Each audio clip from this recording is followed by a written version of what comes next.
another one for you, Santa. Oh, what's this? Dear Santa, how have you been? Must be really hard taking care of 9 reindeer. I manage a lab with 4 other scientists, and that's hard enough. Anyway, I was hoping you could help me out with something. I've been working hard on my experiments all year, but I'm still up to my neck in samples.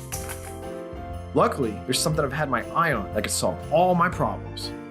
It can process hundreds of samples a day with no need for cooldown.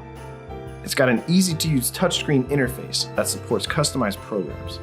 It can be configured with multiple tube carriages to accommodate a variety of sample tubes. And it's got a state-of-the-art motor that makes mincemeat out of even the toughest samples. I'm not asking for a lot of presents under my tree this year.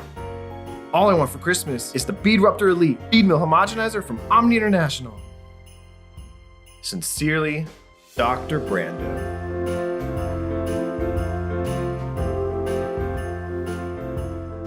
Well, boys and girls, it's time to get to work now.